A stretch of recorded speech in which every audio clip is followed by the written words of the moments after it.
Hi guys, welcome back to my channel गांव का उत्कर्ष में जाफर शरीफ। आप सबका आज की हमारी वीडियो में मेरी तरफ से तहे दिल से हार्दिक स्वागत और अभिनंदन है। गाइज, हमारी आज की वीडियो कक्षा 10 की जो सामाजिक अध्ययन है, जिसका कि प्रथम अध्याय है स्वर्णिम भारत प्रारंभ से 1206 ईस्वी तक उसकी होने वाली है। और यह वीडियो बहुत ही ज्यादा खास होने वाली है। गाइज, अगर आप कक्षा 10 के विद्यार्थी हैं तो आपको यह वीडियो फुल वॉच करना चाहिए। अगर आप कंपटीशन एग्जाम की तैयारी कर रहे हैं तो भी आपको इस वीडियो को देखना चाहिए, क्योंकि कंपटीशन एग्जाम में जो जीके के क्वेश्चन आते हैं उनमें से 30% सवाल हर कंपटीशन एग्जाम में जो कक्षा 6 से लेकर जो 10वीं तक की सामाजिक अध्ययन होती है उसके अंदर से ही आते हैं। तो गाइज, आप सभी को इस वीडियो को पूरा देखना है और आपके जितने भी दोस्त हैं उनके पास आपको इस वीडियो को शेयर करना है। तो गाइज, अब हम हमारी वीडियो को शुरू करते हैं। गाइज, जो हमारी कक्षा 10 की जो सामाजिक अध्ययन है उसका प्रथम अध्याय है स्वर्णिम भारत प्रारंभ से 1206 ईस्वी तक।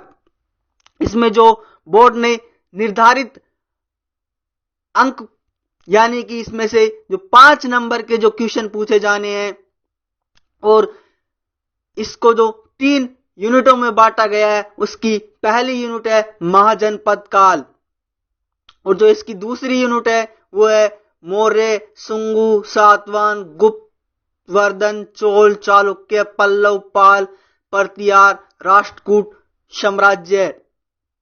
और जो इसकी तीसरी यूनिट है वो है बाह्य आक्रमण एवं आत्मसातीकरण, हूण, शक एवं कुषाण।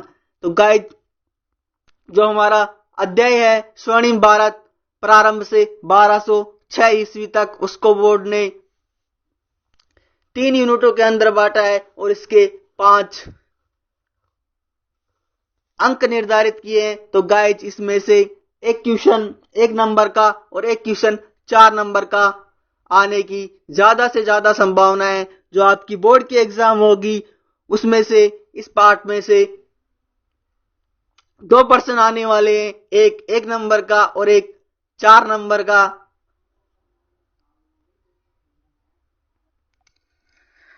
तो गाइज, जो आपका 1 नंबर वाला क्वेश्चन होगा वो महाजनपद काल में से पूछे जाने की ज्यादा संभावना है। और महाजनपद काल में जो एग्जामिनर का सबसे ज्यादा ध्यान खींचने वाली चीज है वो यह है कि महाजनपद काल की राजधानियों के नाम लिखिए। सबसे पहले जिस टॉपिक पर जो आपका पेपर बनाने वाला होगा उसका ध्यान जाने वाला है, तो इसी बात पर जाने वाला है कि आप महाजनपद की राजधानियों के नाम लिखिए। ऐसा प्रश्न आपको 1 नंबर में देखने को मिल सकता है।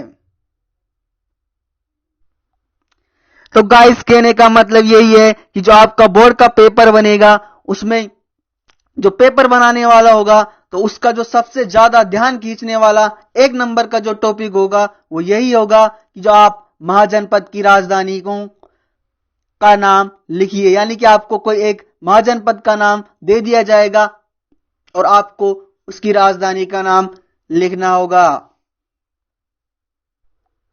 तो गाइस, हमने आपके लिए जो महाजनपद है उनकी राजधानियों से बनने वाले जितने भी महत्वपूर्ण पर्सन थे उनको बनाया है और इस वीडियो में हम उनके बारे में ही आगे बात करने वाले हैं। तो जो इसका हमारा जो पहला पर्सन है उसे आप अब हमारी मोबाइल की स्क्रीन पर देख सकते हो। जो हमारा पहला पर्सन है वो ये है कि बौद्ध ग्रंथ अंगुत्तर निकाय के अनुसार उस समय महाजनपदों की संख्या कितनी थी। तो इसकी जो हमारी ट्रिक है, बुद्ध ने 16 अंगूर तरे हुए निकाल लिए और इसका उत्तर होगा 16 महाजनपद। तो गाइस, अब हम अच्छे से इस पर्सन को समझ लेंगे। तो गाइस, जो हमारा पर्सन था वो इस प्रकार से था कि जो बौद्ध ग्रंथ है अंगुत्तर निकाय उसके अनुसार उस समय महाजनपदों की संख्या कितनी थी। तो जो हमारा प्रश्न है उसमें पूछा गया है कि जो बौद्ध ग्रंथ अंगुत्तर निकाय है उसके अनुसार जो महाजनपद है उनकी संख्या कितनी है। तो इसकी जो हमारी ट्रिक है, बुद्ध ने 16 अंगूर तरे हुए निकाल लिए। तो गाइस अब आप इसे इस प्रकार समझिए कि आपकी माँ है वो बाजार गई और बाजार से आपके लिए अंगूर लाई। तो गाइस सभी अंगूरों को धोकर खाते हैं और आपकी माँ अगर आपको एक मुट्ठी अंगूर देगी तो एक मुट्ठी अंगूर में 16 ही अंगूर होंगे। तो आपने उन्हें किसी बाल्टी में डाल दिया और आपने उन 16 अंगूरों को निकाल लिया। तो इस प्रकार जोड़कर आप याद रख सकते हैं कि जो बुद्ध की मम्मी थी उसने बुद्ध को एक मुट्ठी यानी कि 16 अंगूर जो कि बाल्टी में तर रहे थे वो बुद्ध ने निकाल लिए, यानी कि जो अंगुत्तर निकाय है उसमें जो महाजनपदों की संख्या है वो 16 है। गाइस अगर आप चीजों को इंटरेस्टिंग बनाकर पढ़ते हो, कहानी के रूप में पढ़ते हो, तो आप उन्हें कभी नहीं भूलने वाले हो, क्योंकि जो आपका दिमाग होता है, माइंड होता है, वो इंटरेस्टिंग चीजों को ज्यादा या समय तक याद रखता है या ऐसी ही चीजों को याद रखना पसंद करता है। गाइस अगर आप इस पर्सन को इस प्रकार से याद करोगे कि जो बुद्ध की मम्मी थी वो मार्केट गई और मार्केट से अंगूर लाई और उसने 16 अंगूर यानी कि एक मुट्ठी अंगूर बुद्ध को दिए और बुद्ध ने उन अंगूरों को बाल्टी में डाल दिया धोने के लिए, यानी कि फिर वो तरने लगे तो उन्हें निकाल लिए। तो इस प्रकार जोड़कर आप याद रखोगे तो आप यकीन मानिए कि आप बिल्कुल भी नहीं भूलने वाले हैं। तो गाइस आज का हमारा जो नेक्स्ट पर्सन है जो कि दूसरे नंबर का है वो इस प्रकार से है कि जो गांधार महाजनपद की राजधानी है उसका नाम लिखिए। और जो इसकी ट्रिक है गंधा तख्ता शिला का, और जो इसकी उत्तर होगा वो होगा तक्षशिला। तो गाइस अब हम एक बार फिर से अच्छे से इस प्रश्न को समझ लेंगे। तो गाइस जो हमारा प्रश्न था कि जो गांधार महाजनपद है उसकी राजधानी का नाम हमें लिखना है। तो गाइस मैं आपको एक बार फिर से बता दूं, अगर आपके बोर्ड के पेपर में अगर 1 नंबर का प्रश्न बनता है तो जो आपका ये यूनिट है इसमें जो सबसे महत्वपूर्ण टॉपिक है वो यही है कि आपको किसी महाजनपद का नाम दे देगा और उसकी राजधानी का नाम पूछ लेगा। जिसकी हमारी ट्रिक थी कि गंधा तख्ता शिला का। तो गंधा से हम याद रखेंगे गांधार और तख्ता शिला से हमारा हो जाएगा तक्षशिला, यानी कि जो गांधार महाजनपद है जो उसकी राजधानी है वो तक्षशिला है। आज का हमारा जो नेक्स्ट पर्सन है जो कि चौथे नंबर का है वो इस प्रकार से है कि जो कंबोज महाजनपद है उसकी राजधानी का नाम लिखिए। तो इसकी ट्रिक है कमबख्त राजू हटेला, और इसका उत्तर होगा वो होगा राजपुर या हटकपुर। गाइस हम एक बार फिर से अच्छे से इस प्रश्न को समझ लेंगे। जो हमारा प्रश्न था कि कंबोज महाजनपद की राजधानी कौन सी है, तो इसकी ट्रिक थी कमबख्त राजू हटेला। तो कमबख्त से हमारा हो जाएगा कंबोज, और राजू से हमारा हो जाएगा राजपुर, और हटेला से हमारा हो जाएगा हाटकपुर।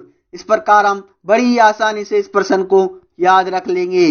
हमारा जो नेक्स्ट प्रश्न है जो कि 5वें नंबर का है वो इस प्रकार है सूरसेन महाजनपद की राजधानी का नाम लिखिए। इसकी ट्रिक है सूरमरा, और इसका उत्तर होगा वो होगा मथुरा। तो गाइस अब हम अच्छे से समझ लेंगे। जो हमारा प्रश्न था कि सूरसेन महाजनपद की राजधानी कौन सी है, तो जो सूरसेन महाजनपद की राजधानी है जिसकी हमारी ट्रिक है सूरमरा। तो सूर से हमारा हो जाएगा सूरसेन, मरा से हमारा हो जाएगा मथुरा। आज का हमारा जो नेक्स्ट प्रश्न है जो कि 6 नंबर का है वो इस प्रकार से है कि जो कौशल महाजनपद है उसकी राजधानियों का नाम लिखिए। इसकी ट्रिक है कुशल आया और इसका उत्तर होगा अयोध्या। तो गाइस अब हम अच्छे से एक बार फिर से इस प्रश्न को समझ लेंगे। जो हमारा प्रश्न था वो ये था कि जो कौशल महाजनपद है उसकी राजधानी का नाम हमें बताना है और इसकी ट्रिक है कुशल आया। तो गाइस आप जब तीसरी या दूसरी कक्षा में पढ़ते होंगे, जब आपने ऐसे शब्द पढ़े होंगे कुशल आया, आम लाया, तो इस प्रकार से आप इसे याद रख सकते हैं। तो गाइस जो आसान शब्द होते हैं वो आपको जल्दी याद होते हैं, जो कठिन शब्द होते हैं वो देर से याद होते हैं और याद होने के बाद भी आप उन्हें भूल जाते हो, लेकिन जो आसान शब्द होते हैं उन्हें आप बहुत ही जल्दी याद कर लेते हो और उन्हें भूलते भी नहीं हो। तो कुशल से हमारा हो जाएगा कौशल और आया से हमारा हो जाएगा अयोध्या और इस प्रकार जोड़कर हम इस प्रश्न को याद रख लेंगे। आज का हमारा जो नेक्स्ट प्रश्न है चेदी महाजनपद की राजधानी का नाम लिखिए और इसकी ट्रिक है चेक देते शक्तिमान और इसका उत्तर होगा शक्तिमती। गाइस अब हम अच्छे से इस प्रश्न को समझ लेंगे। जो हमारा प्रश्न था कि जो चेदी महाजनपद है उसकी राजधानी कौन सी है, तो इसकी ट्रिक चेक देते शक्तिमान। तो गाइस आप सब लोगों ने शक्तिमान का नाटक देखा ही होगा कि जो शक्तिमान है वो सबका हर मुसीबत हर परेशानी में साथ देते हैं। तो चेक भी कौन दे रहे हैं, शक्तिमान दे रहे हैं। तो इस प्रकार से आप जोड़कर याद रख लोगे कि चेक देते शक्तिमान, यानी कि जो चेदी महाजनपद है तो उसकी जो राजधानी है वो है शक्तिमती। आज का हमारा जो नेक्स्ट प्रश्न है जो कि 8वें नंबर का है। तो गाइस हमने आपके लिए जितनी भी महाजनपद थे जिनकी जो राजधानियां थी जिनसे प्रश्न बनने की संभावना थी उन सभी को यहां पर लिया है। तो गाइस हमारा जो 8वां प्रश्न है वो इस प्रकार से है कि जो मगध महाजनपद है उसकी राजधानी का नाम लिखिए। इसकी ट्रिक है मधु का राज और जो इसका उत्तर होगा वो होगा राजगृह। गाइस अब हम इस प्रश्न को एक बार फिर से अच्छे से समझ लेंगे कि जो मगध महाजनपद है उसकी राजधानी कौन सी है, तो इसकी ट्रिक है मधु का राज। तो मधु से हमारा हो जाएगा मगध और राज से हमारा हो जाएगा राजगृह। और गाइस सबका राज अपने अपने घर पर ही चलता है, इस प्रकार जोड़कर भी आप याद रख लेंगे कि जो मगध है वो राजगृह उसकी राजधानी थी। तो गाइज अगर आप सब लोगों को हमारी वीडियो पसंद आ रही हो तो वीडियो को लाइक करें, अपने दोस्तों के पास में शेयर करें और हमारे चैनल को सब्सक्राइब करें। आज का हमारा जो नेक्स्ट प्रश्न है जो कि 90 नंबर का है वो इस प्रकार से है कि जो मल्ल महाजनपद है उसकी राजधानी का नाम लिखिए और इसकी ट्रिक है मुझे खुशी मिली और इसका उत्तर होगा कुशीनारा। और गाइस अब हम एक बार फिर से अच्छे से इस प्रश्न को समझ लेंगे। तो गाइस जो हमारे प्रश्न है वो महाजनपद और राजधानियों से संबंधित ही है। तो जो मल्ल महाजनपद है उसकी राजधानी का नाम हमें बताना है, यानी कि मुझे खुशी मिली। तो खुशी से हमारा हो जाएगा कुशीनारा और मिली से हमारा हो जाएगा मल्ल। यानी कि आप रास्ते में जा रहे हो तो आपको जो आपकी फ्रेंड है खुशी वो मिल गई होगी। तो इस प्रकार से जोड़कर भी आप याद रख सकते हो कि खुशी मिली, यानी कि जो मल्ल महाजनपद है जो उसकी राजधानी है वो कौन सी है, कुशीनारा। आज का हमारा जो 10वें नंबर का क्वेश्चन है वो इस प्रकार से है कि जो काशी महाजनपद है उसकी राजधानी का नाम लिखिए और इसकी ट्रिक है काश हम वाराणसी चलते और इसका उत्तर होगा वो होगा वाराणसी। और अब हम एक बार फिर से अच्छे से इस प्रश्न को समझ लेंगे कि जो काशी महाजनपद है उसकी राजधानी का क्या नाम है।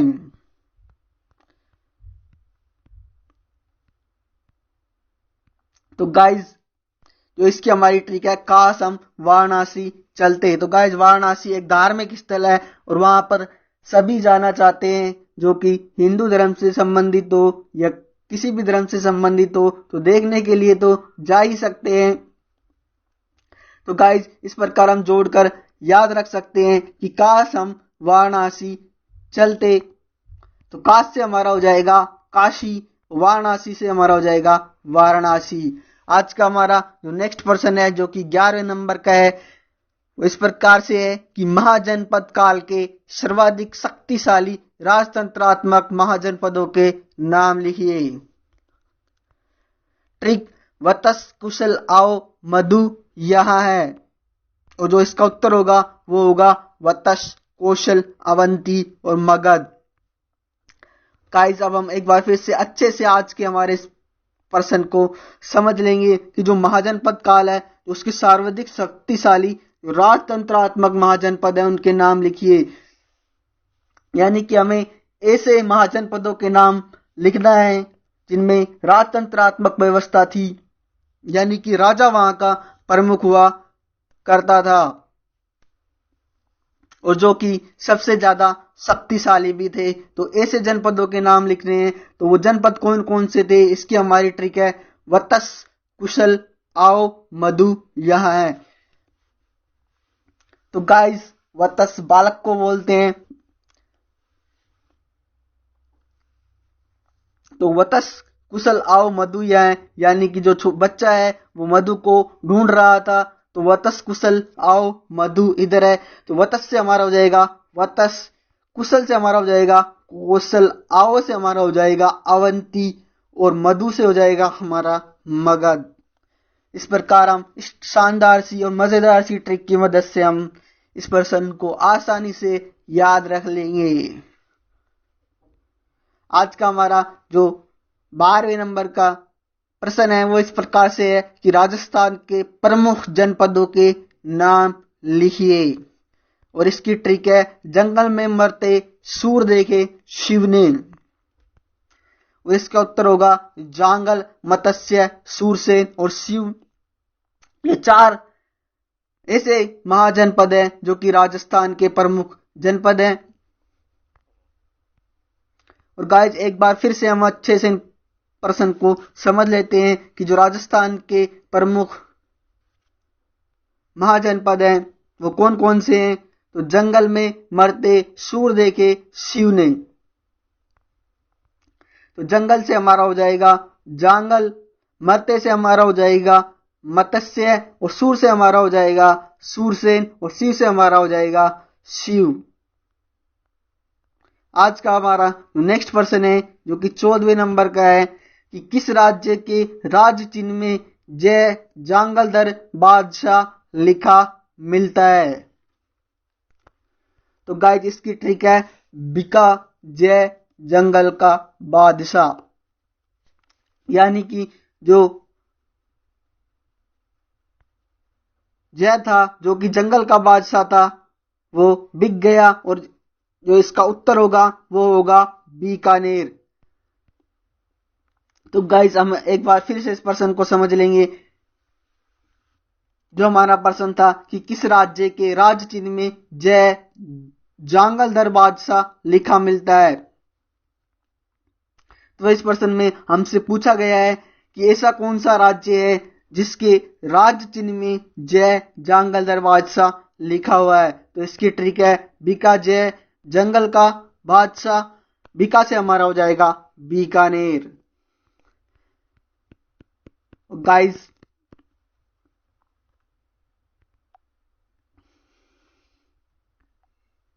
हमारा आज का जो नेक्स्ट क्वेश्चन है वो इस प्रकार से है महाजनपदों के नाम लिखिए, यानी कि जितने भी महाजनपद हैं उन सब के आपको नाम लिखने हैं और जो जिसकी हमारी ट्रिक होगी वो होगी काश कुर्ता आज मधु की वजह से मिल जाता।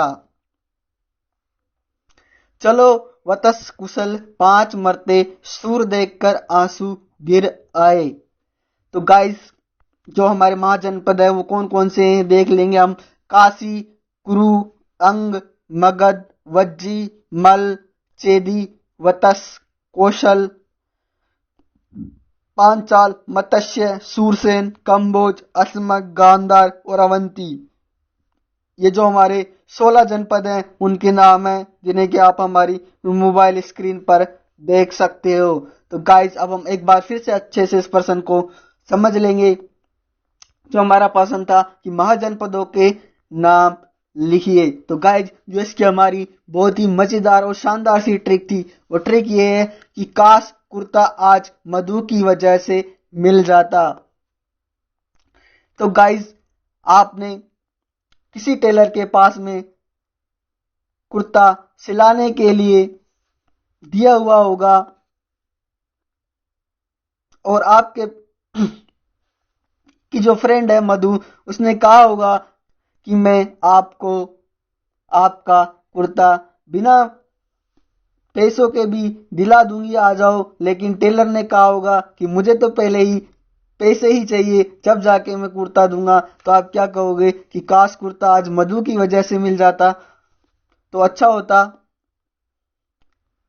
तो इस प्रकार से आप जोड़कर भी याद रख सकते हो। गाइस अब हम देखेंगे कि हमारी ट्रिक के किस शब्द से हमारे कौन से महाजनपद का नाम निकल कर आता है। तो काश से हमारा जिस महाजनपद का नाम निकल कर आएगा वो होगा काशी, और कुर्ता से हमारा हो जाएगा कुरु, आज से हमारा हो जाएगा अंग, मधु से हमारा हो जाएगा मगध, वजह से हमारा हो जाएगा वज्जी और मिल से हमारा हो जाएगा मल। तो जो हमारी पहली लाइन थी काश कुर्ता आज मधु की वजह से मिल जाता, इससे जो हमारे महाजनपदों के नाम निकल कर आते हैं वो इन 6 महाजनपदों के नाम निकल कर आएंगे।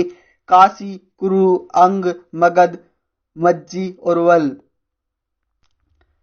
जो अब हमारी ट्रिक के जो अगले शब्द है चलो, चलो से हमारा हो जाएगा चेदी, वतस से हमारा हो जाएगा वतस, कुशल से हमारा हो जाएगा कौशल जो कि 90वें नंबर का महाजनपद है।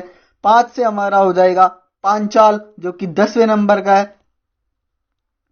और मरते से हमारा हो जाएगा मत्स्य जो कि हमारे 11वें नंबर का महाजनपद है। सूर से हमारा हो जाएगा सूरसेन जो कि हमारे 12वें नंबर का महाजनपद है। देख कर में जो कर है, कर से हमारा हो जाएगा कंबोज जो कि 13वें नंबर का महाजनपद है। आंसू यानी आंसू से हमारा हो जाएगा असमक, गिर से हमारा हो जाएगा गांधार जो कि 15वें नंबर का जनपद है। और आय से हमारा हो जाएगा अवंती।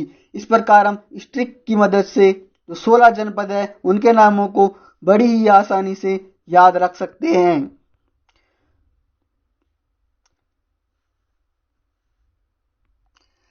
तो गाइस आज के हमारे इतने ही प्रश्न थे जो हमने आपके लिए तैयार किए थे। गाइस अगर आपको हमारी वीडियो पसंद आई हो तो गाइस हमारी वीडियो को लाइक करें और हमारे चैनल को सब्सक्राइब करें। सब्सक्राइबर का बटन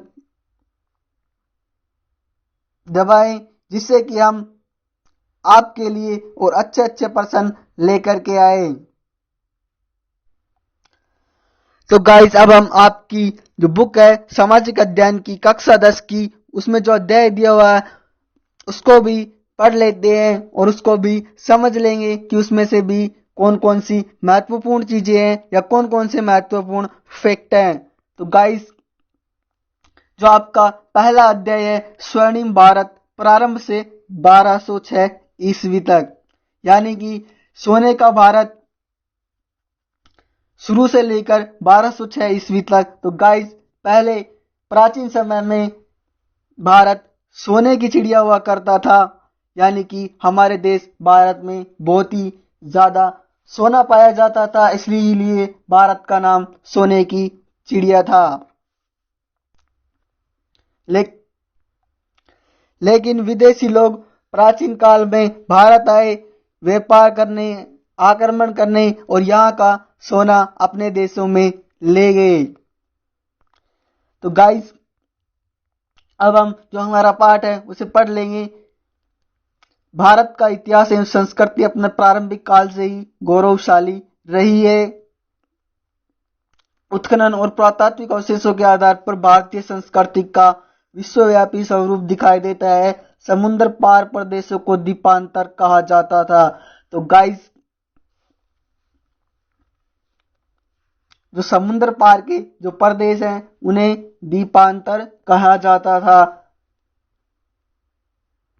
आप इस फैक्ट को ध्यान में रखिए कि जो समुद्र पार के जो प्रदेश है उन्हें किस नाम से जाना जाता था, तो उन्हें द्वीपांतर के नाम से जाना जाता था। शक्तिशाली जलयानों में यात्रा करके भारतीय Brahmadesh, Shyam, Indonesia, Malaysia, Australia, Borneo, Philippines, Japan व कोरिया तक पहुंचे और वहां अपना सांस्कृतिक प्रभाव स्थापित किया। सिंधु घाटी सभ्यता, वैदिक सभ्यता, रामायण एवं महाभारत कालीन सभ्यता एवं संस्कृति का काल भी भारत का स्वर्णिम काल रहा है। तो गाइज जो सिंधु घाटी सभ्यता है, वैदिक सभ्यता है, रामायण एवं महाभारत कालीन सभ्यता एवं संस्कृति काल है, इन्हें भी स्वर्ण काल के नाम से ही जाना जाता है। उत्तर वैदिक काल में हमें विभिन्न जनपदों का अस्तित्व दिखाई देता है। इस काल तक पूर्वी उत्तर प्रदेश तथा पश्चिमी बिहार में लोहे का व्यापक रूप से उपयोग किया जाने लगा था। तो गाइज जो उत्तर वैदिक काल है उसमें भी विभिन्न जनपदों का अस्तित्व था और जो इसका जो पूर्वी प्रदेश तथा पश्चिमी बिहार उसमें जो लोहा अयस्क है उसका उपयोग किया जाता था। आप इस फैक्ट को भी ध्यान में रखिए। और लौह तकनीक ने लोगों के बौद्धिक जीवन में बड़ा परिवर्तन कर दिया तथा इससे समाज में स्थायी जीवन यापन की प्रवृत्ति सुदृढ़ हो गई। कृषि, उद्योग, व्यापार, वाणिज्य आदि के विकास ने प्राचीन जनजातीय व्यवस्था को जर्जर बना दिया तथा छोटे छोटे जनों का स्थान बड़े बड़े जनपदों ने ग्रहण कर लिया। ईसा पूर्व 6ठी शताब्दी तक आते आते जनपद महाजनपदों के रूप में विकसित हो गए।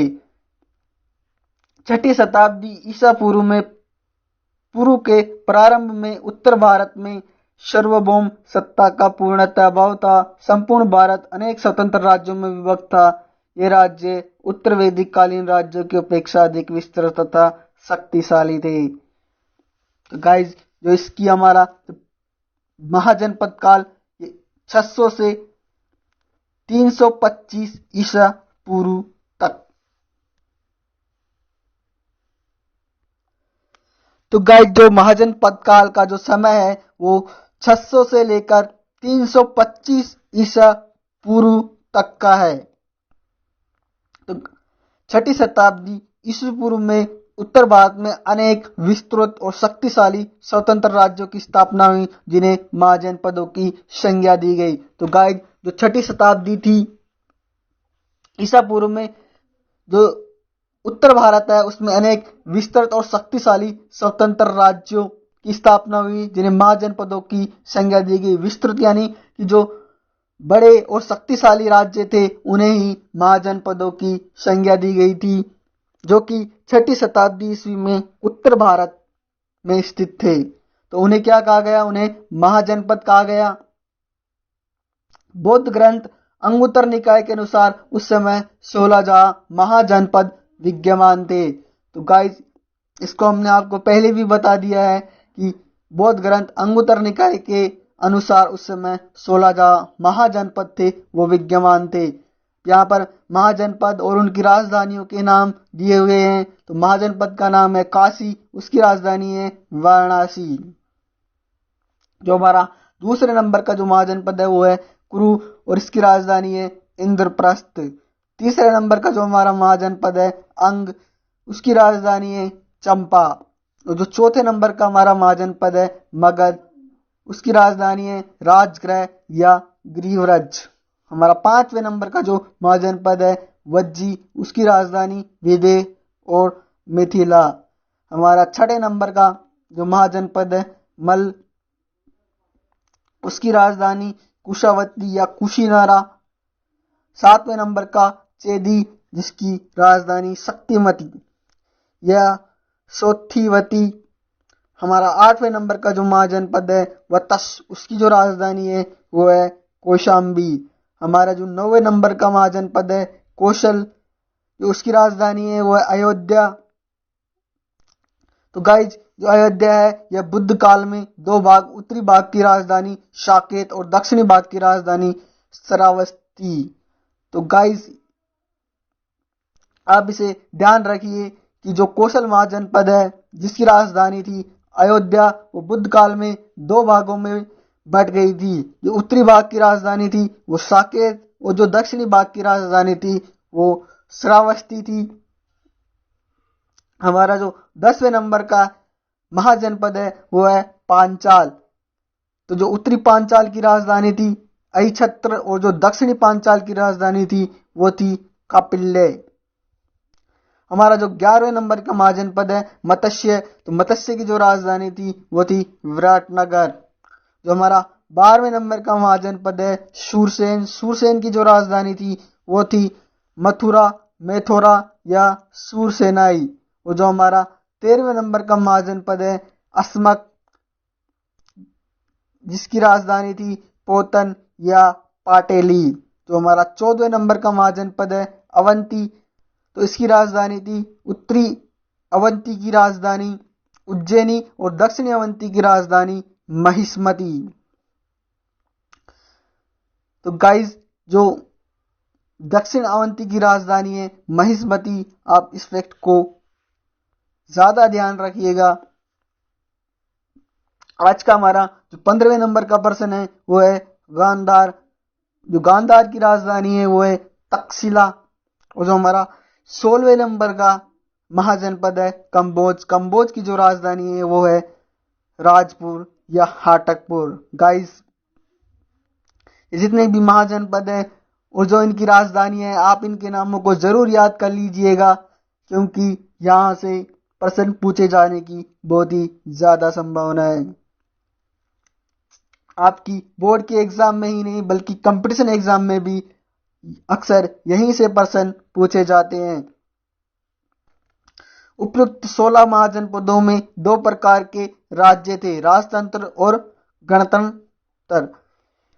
यानी कि गाइस जी जो ये 16 महाजनपद थे इनमें जो राज्य थे वो दो प्रकार के थे, राजतंत्र और गणतंत्र। कौशल वत्स अवंती और मगध उस समय सर्वाधिक शक्तिशाली राजतंत्र थे। 6ठी शताब्दी ईसा पूर्व में अनेक गणतंत्रों का भी अस्तित्व हुआ, जिसमें प्रमुख थे कपिलवस्तु के शाक्य, सुंसुमारगिरी के भाग, अलकप के बुली, केशुपुत के कालाम, रामग्राम के कोलिये, कुशीनारा के मल, पावा के मल, पीपलीवन के मौर्य, वैशाली के लिच्छवी और मिथिला के विधे। तो गाइस ये आपके महाजनपद थे। और जो अब हमारा अगला टॉपिक है वो ये है कि राजस्थान के प्रमुख जनपद, यानी कि राजस्थान के कौन कौन से जनपद थे। वैदिक सभ्यता के विकास क्रम में राजस्थान में भी जनपदों का उदय देखने को मिलता है। यूनानी आक्रमण के कारण पंजाब की मालव, सीरी, अर्जुनैन आदि जातियां जो अपने साहस और शौर्य के लिए प्रसिद्ध थी राजस्थान में आई और यहीं पर निवास करने लगी। इस प्रकार राजस्थान के पूर्वी भाग में जनपदीय शासन व्यवस्था का सूत्रपात हुआ। प्रमुख जनपद ये थे। तो गाइस जो राजस्थान के जो प्रमुख जनपद थे जिन्हें कि हमने आपको ट्रिक की मदद से भी बता दिया है वो ये है जांगल, मत्स्य, शूरसेन और सीवी। जो ये 4 जनपद थे जो कि राजस्थान के प्रमुख जनपद थे। तो जांगल है वो वर्तमान बीकानेर और जोधपुर के जिले महाभारत काल में जांगल देश कहलाते थे। तो गाइस जो वर्तमान बीकानेर और जोधपुर के जिले हैं, जो महाभारत काल था तो उस समय इन्हें जांगल देश के नाम से जाना जाता था। कहीं कहीं इसका नाम क्रू जांगला और मांद्रे जांगला भी मिलता है। इस जनपद की राजधानी अहिछत्रपुर थी, जिसे इस समय नागौर कहते हैं। यानी कि जो हमारा इस समय का नागौर जिला है वो पहले प्राचीन काल में जो महाभारत काल है उस समय जो जांगल देश है तो उसकी जो राजधानी हुआ करती थी अहिछत्रपुर, वो वर्तमान में नागौर में स्थित है। बीकानेर के राजा इसी जांगल देश के स्वामी होने के कारण स्वयं को जांगलदर बादशाह कहते थे। तो जो बीकानेर के राजा थे वो यहाँ के स्वामी यानी मालिक थे और वो स्वयं को जांगलदर बादशाह कहते थे। बीकानेर राज्य के राज चिन्ह में भी जय जांगलदर बादशाह लिखा मिलता है। तो गाइस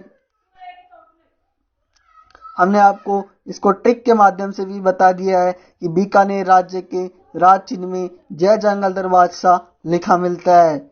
हमारा जो अगला जनपद है मत्स्य, वर्तमान जयपुर के आसपास का क्षेत्र मत्स्य महाजनपद के नाम से जाना जाता है। तो गाइस जो ये जनपद है इनके जो वर्तमान क्षेत्र दिए हुए हैं आप इन्हें भी ध्यान रखिएगा, क्योंकि यहाँ से भी प्रश्न पूछे जाने की संभावना है कि जो जनपद है उनका जो वर्तमान क्षेत्र है वो कौन सा है। तो जो मत्स्य जनपद है वो जयपुर के आसपास का क्षेत्र है। इसका विस्तार चंबल के पास की पहाड़ियों से लेकर सरस्वती नदी के जांगल क्षेत्र तक था। आधुनिक अलवर और भरतपुर के कुछ भूभाग भी इसके अंतर्गत आते थे। इसकी राजधानी विराटनगर थी, जिसे वर्तमान में बेराट के नाम से जाना जाता है। तो गाइस जो मत्स्य जनपद है तो उसकी राजधानी थी विराटनगर। आप इस फैक्ट को ध्यान रखिएगा और इसे वर्तमान में बेराट के नाम से जाना जाता है। मौर्य शासक बिंदुसार से पहले मत्स्य जनपद की स्पष्ट जानकारी का अभाव है। महाभारत काल में कहा गया है कि साज नामक एक राजा ने चेदी तथा मत्स्य दोनों राज्यों पर शासन किया।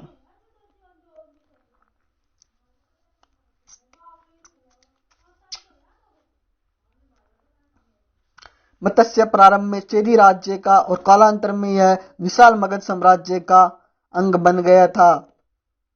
हमारा जो तीसरे नंबर का जनपद है वो है शूरसेन। आधुनिक ब्रज क्षेत्र में यह महाजनपद स्थित था। यानी कि जो वर्तमान समय का जो ब्रज क्षेत्र है उसमें यह जनपद स्थित था। इसकी राजधानी मथुरा थी। जो शूरसेन जो जनपद है उसकी राजधानी मथुरा थी। प्राचीन यूनानी लेखक इस राज्य को शूरसेनोई तथा राजधानी को मेथोरा कहते थे। तो गाइस जो यूनानी लेखक थे वो जो उन्होंने शूरसेन को शूरसेनोई कहा और राजधानी को मेथोरा कहा। यानी कि मथुरा को मेथोरा और शूरसेन को शूरसेनोई, ऐसा जो प्राचीन यूनानी लेखक थे उन्होंने कहा है। महाभारत के अनुसार यहाँ यदु यानी कि यादव वंश का शासन था।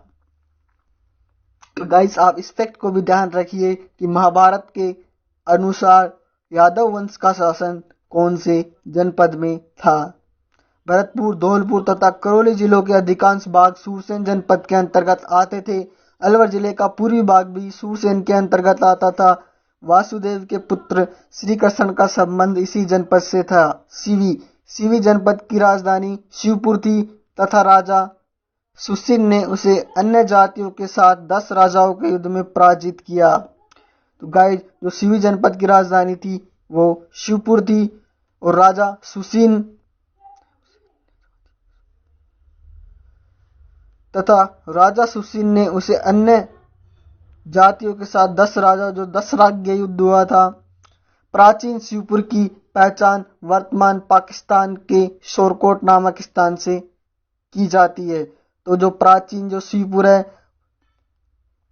वो वर्तमान में जो पाकिस्तान का जो शोरकोट नामक स्थान है से की जाती है। कालांतर में दक्षिणी पंजाब की यह सीवी जाति राजस्थान के मेवाड़ क्षेत्र में निवास करने लगी। चित्तौड़ के आसपास स्थित नगरी इस जनपद की राजधानी थी। मेवाड़ के अनेक स्थानों से सीवियों के सिक्के भी मिले हैं, सिक्के भी प्राप्त हुए हैं। मंदसौर के पास 5 गुहा लेख प्राप्त हुए हैं जिनसे सीवी जनपद का प्रसार पश्चिम से लेकर दक्षिण पूर्व तक होना ज्ञात होता है। गणतंत्रात्मक शासन प्रणाली के बावजूद इन जनपदों की राजसत्ता कुलीन परिवारों के हाथों में ही थी। इन परिवारों के प्रतिनिधि सांतार सभा के प्रमुखों के रूप में शासन की व्यवस्था करते थे। संतार के सदस्य निर्धारित विषयों पर अपने विचार व्यक्त कर सकते थे। इसे अनुविरोध कहा जाता था। जो विषय विवादग्रस्त होते थे उन पर मतदान कराया जाता था। मतदान में बहुरंगी सलाहें काम में ली जाती थी। संस्थागार जनपदों की सबसे बड़ी संस्था थी। राज्य की नीति के आधारभूत नियमों का निर्धारण इसी सभा में होता था। विशाल गणराज्यों में केंद्रीय संस्थागार के अलावा प्रांतीय संस्थागार भी होते थे। कालांतर में गुटबाजी आपसी फूट के कारण इन गणराज्यों का पतन हुआ। समकालीन राजतंत्रों की विचारवादी नीति न्यूनैनिक रूप में इनके पतन के लिए उत्तरदायी थी। तो गाइस, जो हमारे महाजनपद थे जो कि इस पार्ट में दिए हुए थे, तो गाइस यहाँ से अगर जो 4 नंबर का जो क्वेश्चन बन सकता है वो यही बन सकता है कि राजस्थान के प्रमुख जनपदों के बारे में विस्तार पूर्वक लिखिए। तो ये जो चारों जनपद है उनके बारे में आपको थोड़ी थोड़ी जानकारी होनी चाहिए। जैसे कि ये जनपद है ये वर्तमान समय में कहाँ पर स्थित है, प्राचीन काल में नहीं, और इनकी राजधानियों के नाम। तो यहाँ से जो 4 नंबर का क्वेश्चन बन सकता है वो यही बनने वाला है कि जो राजस्थान के प्रमुख जनपद है उनका विस्तार पूर्वक वर्णन कीजिए। और अगर 1 नंबर का क्वेश्चन बनता है तो वो महाजनपदों की जो राजधानी है उनसे संबंधित बन सकता है। गाइस, अगर आप सब लोगों को हमारी ये वीडियो पसंद आई हो तो आप इस वीडियो को लाइक कीजिए और हमारे चैनल को सब्सक्राइब कीजिए। Thank you so much.